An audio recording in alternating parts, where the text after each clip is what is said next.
ममता Jain model town Delhi से आपके श्री चरणों में अपनी शंका रख रही हैं। इनका कहना है, यदि पति पत्नी में से एक को जैन धर्म में दृढ़ता है और दूसरे को सभी धर्मों पर विश्वास है और वह दूसरे धर्मों पर सर भी झुकाता है, तब हम कैसे सामंजस्य बिठाएं? कृपया समाधान करें गुरुदेव। इस प्रकार का जो माहौल है ये हमारे अशुभ कर्म के उदय से ही मिलता है कि हम सच्चा धर्म करना चाहते हैं और हमारा जो साथी है वह मिथ्या धर्म में लगा हुआ है। तो एक मिथ्या धर्म की ओर जा रहा है और एक सम्यक धर्म की ओर जा रहा है। दोनों का एक साथ सम्यक धर्म की ओर जो योग है मिलना, ये अपने आप में महापुण्य की बात हुआ करती है। अब रही बात सामंजस्यता की। देखो, सामंजस्यता हम सांसारिक कार्यों में कर सकते हैं, सांसारिक जीवन में तो सामंजस्यता हम कर सकते हैं, ठीक है ना। लेकिन धर्म को लेकर के सामंजस्यता करना एक बहुत बड़ा चैलेंज होता है, क्योंकि हम कैसे कह सकते हैं कि जो सम्यक को प्राप्त करने वाला जो व्यक्ति है या समीचीन देव शास्त्र गुरु को मानने वाला है, वो अपने जो सहपाठी है या पार्टनर है या जीवन साथी है उसके साथ मिथ्या धर्म को स्वीकार करे। देखिए, हमारे साथ उदाहरण है राजा सैनिक और चिलना का, कि राजा सैनिक जो थे वो अन्न मत को मान रहे थे और यहाँ रानी चिलना जो थी वो जिन धर्म की उपासक थी, और उसने जिन धर्म की उपासना को छोड़ा नहीं, कट्टरता से उसको पालन किया और ऐसे युक्ति आदि के उपाय से, अपने प्रेम आदि के उपाय से उसने राजा सैनिक को भी जिन धर्मी बनाया, जिन भक्त बनाया। तो इस प्रकार से पति हो या पत्नी हो, आप लोग अपने आपस में इस प्रकार का व्यवहार रखें कि जिससे वह सम्यक धर्म की ओर चलें, अथवा आपस में चर्चा कर लें, बात कर लें कि धर्म को लेकर के बहस नहीं होगी, धर्म को लेकर के कोई लड़ाई झगड़ा नहीं होगा। घर के कार्य में यदि कोई कमी मिलती है तो बात करो, प्रेम में कोई कमी हो तो बात करो, लेकिन धर्म की बात को लेकर के क्यों झगड़ना।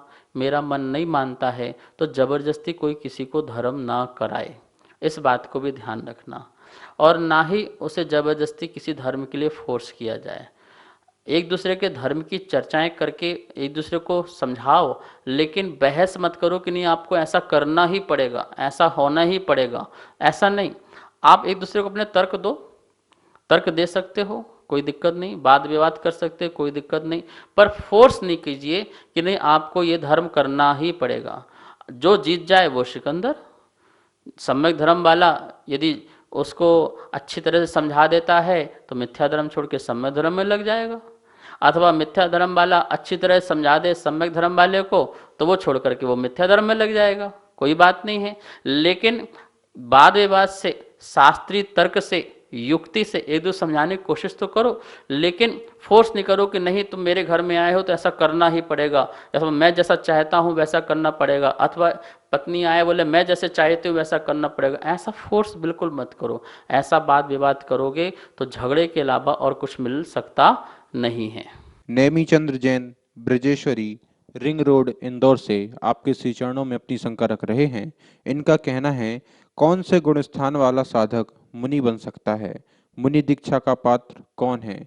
और कि कुछ आचार परमेष्टि कहते हैं कि पहले दीक्षा और फिर शिक्षा, यह कहाँ तक उचित है? कृपया समाधान करें गुरुदेव।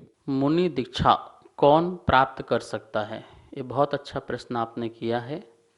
गुणस्थान की अपेक्षा देखें या पात्र की अपेक्षा देखें, बात एक ही है। देखिए, गुणस्थान की अपेक्षा देखते हैं तो पहले गुणस्थान में जो मिथ्या दृष्टि है और उसमें भी जो मंद कसाय वाला है, जिसका मंद कसाय का उदय चल रहा है, ऐसा मिथ्या दृष्टि जीव को जिन धर्म का उपदेश मिलता है, जिन गुरु का उपदेश मिलता है, सानिध्य मिलता है, वैराग के अंकुर फूटते हैं, तो उस समय वो तत्काल ही मिथ्यात्व गुण स्थान से सीधे मुनि बनकर जो है सप्तम गुण स्थान में जा सकता है, फिर छठम गुण स्थान में आ जाएगा। तो देखिए, उसी समय उसको तुरंत ही सम्यक दर्शन भी हो गया और सम्यक चारित्र भी हो गया। कहाँ से? सीधे पहले गुण स्थान से डायरेक्ट चला गया। और चौथे गुण स्थान की अपेक्षा देखते हैं जो अभी सम्यक दृष्टि मात्र है, वह सम्यक दृष्टि मात्र भी जो जीव है मुनि के सानिध्य को प्राप्त करके सीधे डायरेक्ट मुनि बन सकता है। और जो अणुवृत्ति है, जो देशवृत्ति है, ऐसा साधक भी मुनि के सानिध्य पा करके उनसे दीक्षा लेकर के वो सप्तम गुण स्थान छठम गुण स्थान को प्राप्त कर सकता है। तो अपन देखें पात्र की अपेक्षा से तो मंद कसाई जो मिथ्या दृष्टि है वो भी पात्र है मुनि बनने का, जो सम्यक दृष्टि है वो भी पात्र है, और जो अणुवृत्ति है वो भी पात्र है। ठीक है ना। अब आपने बात की है कि दीक्षा के पहले क्या शिक्षा जरूरी है। तो देखिए, जिन शासन में, जिन आगम में 5 काल होते हैं, जिसमें पहला काल जो है दीक्षा काल है, दूसरा काल शिक्षा काल है, तीसरा काल जो है गण पोषण काल है, चौथा काल जो है वह आत्म संस्कार काल है, और पांचवा संलेखना काल है। पहला काल जो है वो दीक्षा काल है, सबसे पहले दीक्षा होती है। अब मिथ्या दृष्टि जो मंद कसाई वाला है उसको तुरंत मुनि बनना हो तो शिक्षा नहीं, वो तो सिर्फ दीक्षा लेगा, मुनि से दीक्षा ले, फिर मुनि जो है दीक्षा दे करके उसे शिक्षा देते हैं 28 मूल गुणों की। इस प्रकार से उठना है, ऐसे बैठना है, ऐसे बोलना है, ऐसे सामान उठाना है, ऐसे रखना है, इस प्रकार से चलना है, इस प्रकार से आहार करना है, इस प्रकार से केस लो। सारी जो क्रियाएं हैं वो जो है उनको और अच्छी तरह से जो है मुनिराज शिक्षाएं देते हैं और वो उसे आत्मसात करता है। अब संयम के साथ जो शिक्षा मिल रही है उसके जीवन में बहुत बड़ा बदलाव आने वाला है। ठीक है ना। तो दीक्षा पहले, और दीक्षा पहले होती भी थी। जैसे मान लो आपको बच्चे को गुरुकुल में भेजते थे तो गुरुकुल में सबसे पहले दीक्षा होती है, उन्हें ब्रह्मचर्य व्रत का नियम दिया जाता है, संयम दिया जाता है, ये खाना है, इतने बजे खाना है, ऐसे उठना है, ये नियम का पालन करना है, रात्रि भोजन नहीं करना है, अभक्ष का सेवन नहीं करना है। इस प्रकार से गुरुकुल में भी उस बच्चे को पहले दीक्षा मिलती थी। दीक्षा के बाद गुरु जो है उसे शिक्षा देते थे, वो शिक्षा उसके जीवन में बहुत बड़ी काम आती थी। अब आज के समय में तो सिर्फ शिक्षा रह गई, दीक्षा तो रह नहीं गई। कौन स्कूल में नियम देता है, कुछ भी खाओ, कुछ भी पियो, कुछ भी पहनो, कुछ भी करो, तो वो बच्चे जिद्दी बनते हैं, वो बच्चे जो हैं व्यसनी बनते हैं, और वो बच्चे जो हैं अपने ज़िंदगी में अच्छा श्रेष्ठ कार्य नहीं कर पाते हैं। तो पहले दीक्षा होना बहुत ज़रूरी है, चाहे वो स्कूल में जाएँ तो दीक्षा, गुरुकुल में जाएँ तो दीक्षा, या फिर सीधे डायरेक्ट अणुव्रती बने, महाव्रती बने सो दीक्षा। इसके बाद क्या होती है शिक्षा। आपको पता है जिन्होंने पहले शिक्षाएँ ले ली, ज्ञान ले लिया, 30 साल 40 साल 50 साल से लोग बैठे हुए हैं घर में ज्ञानी बन करके, शास्त्रों को पढ़ करके पंडित बन गए, विद्वान बन गए, ब्रह्मचारी बन गए, ब्रह्मचारिणी बन गए। ऐसे कितने लोग घर में बैठे हुए हैं और आज तक वो दीक्षा को प्राप्त नहीं हो पा रहे हैं। छोटे मोटे नियम की दीक्षा तो ले ली, लेकिन जो लक्ष्य बनाया था उन्होंने महाव्रत प्राप्त करने की, मुनि बनने के जो महाव्रत भाव बनाए थे, वो आज तक उसको पूर्ण नहीं कर पा रहे।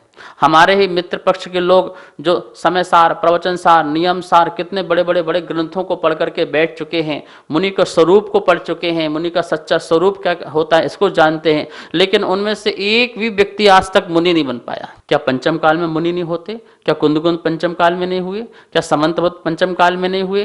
पूज्यपाद हुए, वीरसेन हुए, जिनसेन हुए, इतने महान महान आचार्य इस 10वीं 11वीं शताब्दी, 12वीं शताब्दी, 5वीं शताब्दी, इन सब में कितने बड़े बड़े आचार्य हुए हैं और उनके शास्त्र हम पढ़ रहे हैं।